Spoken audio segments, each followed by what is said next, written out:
हाजिए में भी 27% का आरक्षण देने का निर्णय ये हमारी सरकार ने किया है। आदरणीय मोदी जी लगातार ओबीसी समाज के लिए उन्होंने ओबीसी आयोग बनाया और उसका संवैधानिक शक्तियां देने का निर्णय आदरणीय नरेंद्र मोदी जी ने किया। मुझे खुशी है आज ओबीसी समाज के तो हमारे पिछड़े समाज के भाई बहन हैं और उनके बच्चों को चाहे सैनिक क्षेत्र है, चाहे केंद्रीय विद्यालय है, चाहे नवोदय विद्यालय है, ऐसे स्कूलों में 27% का आरक्षण ये देने का लाभ ये आदरणीय नरेंद्र मोदी जी की सरकार ने आयोग किया है। मुझे ये भी खुशी है कि हमारी सरकार ने आदरणीय नरेंद्र मोदी जी के नेतृत्व में जो हमारे ओबीसी समाज के बच्चे हैं ऐसे बच्चों को चाहे एमबीबीएस की सीटें हैं, नीट की चाहे परीक्षा है उसके अंदर भी 27% का आरक्षण ये हमारी सरकार ने देने का निर्णय किया है। मुझे ये खुशी है आप लोगों के बीच में बताते हुए कि गरीब के लिए बच्चों की पढ़ाई का खर्च उठाना ये बहुत मुश्किल था। इसलिए पिछड़े वर्गों के 3 लाख रुपए तक वार्षिक आय वाले परिवारों के बच्चों के लिए हमने ये निर्णय किया है कि देश में पढ़ाई के लिए 15 लाख रुपए तथा विदेश में पढ़ाई के लिए 20 लाख रुपए का ऋण 4% ब्याज पर देने का निर्णय भी ये हमारी सरकार ने किया है। मुझे खुशी है आप लोगों के बीच में बताते हुए कि हमने अपने संकल्प पत्र में देश के किसी भी सरकारी कॉलेज में मेडिकल व इंजीनियरिंग की पढ़ाई करने वाले अन्य पिछड़ा वर्ग एवं अनुसूचित जाति के हरियाणा के विद्यार्थियों को छात्रवृत्ति 100% देने का संकल्प हमारी सरकार ने लिया है।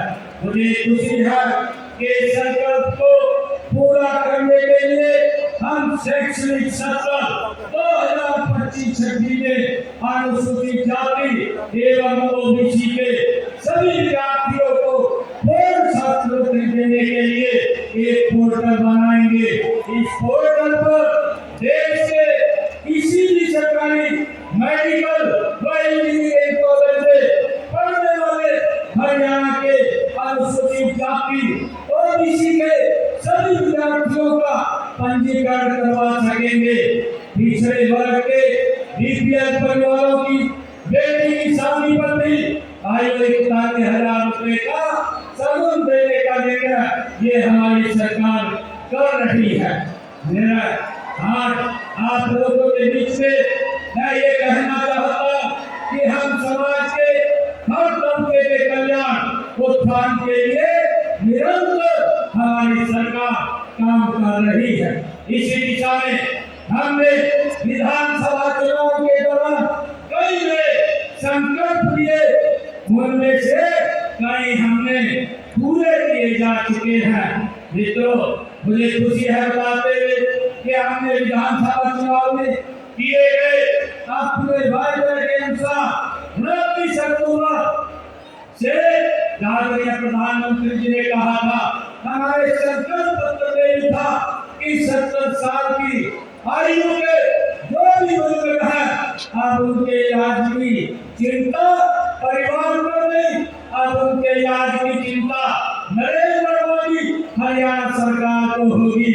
और हमने उनको भी 5 लाख रुपए का आयुष्मान कार्ड देने का निर्णय ये हमारी सरकार ने किया। आइए हमने ये भी संकल्प लिया था, हमारी सरकार ने हमने कहा था कि जब ये तीसरे टर्म की सरकार बनेगी ये 5 लाख रुपए जो आयुष्मान कार्ड के ऊपर 1,80,000 रुपए से कम आने वालों को मुफ्त में इलाज देने का निर्णय हमारी सरकार ने किया। आने वाले समय के अंदर जल्दी ही हमने इसकी पूरी योजना हम बना रहे हैं। रुपए का लाभ देने का काम ये हमारी डबल इंजन की सरकार करेगी। भाइयों, मुझे ये भी खुशी है कि हमने ये भी संकल्प लिया था कि हरियाणा प्रदेश के अंदर जो किडनी के पेशेंट है और जिनको भाइयों डायलिसिस कराना पड़ता था और डायलिसिस महीने में 4 बार 5 बार डायलिसिस कराना पड़ता था, हर महीने उसका 25 से 30 हजार रुपए का खर्चा आता था। गरीब व्यक्ति वो खर्चा वहन नहीं कर पाता था, परंतु हमने संकल्प लिया था। मैंने कहा था कि जब हम आएंगे ये डायलिसिस इसको फ्री करेंगे। 8 तारीख को आपके भाई बेटे ने जब सब किया, सबसे पहले जो फाइल के ऊपर साइन हुए वो डायलिसिस की फाइल के ऊपर हमने साइन किया। और हरियाणा प्रदेश के अंदर किसी भी सरकारी हॉस्पिटल में भाइयों कोई पैसा डायलिसिस का नहीं लगता है। ये निर्णय हमारी सरकार ने लिया है। आज उसका मुफ्त में इलाज हमारी सरकार के द्वारा वो किया जा रहा है। भाइयों, मुझे ये भी खुशी है, हमने ये कहा था जब से हमारी ये सरकार भाइयों हरियाणा के अंदर पिछले 10 वर्षों से काम कर रही थी।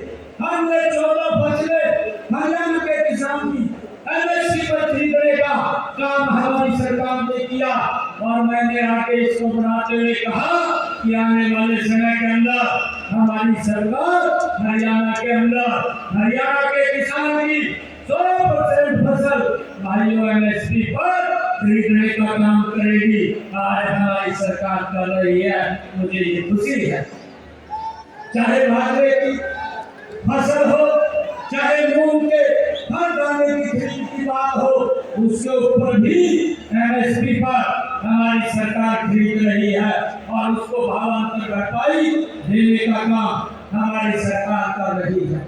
मुझे ये खुशी है बताते हुए कि हमने ये निर्णय लिया था कि अपनी बरसात कम हुई है, मेरे किसान का खर्चा ज्यादा हुआ है और हमने निर्णय किया कि हरियाणा प्रदेश के किसान के खाते में प्रति एकड़ 2000 रुपया प्रति एकड़ पहुंचाने का काम भी हमारी सरकार ने किया है।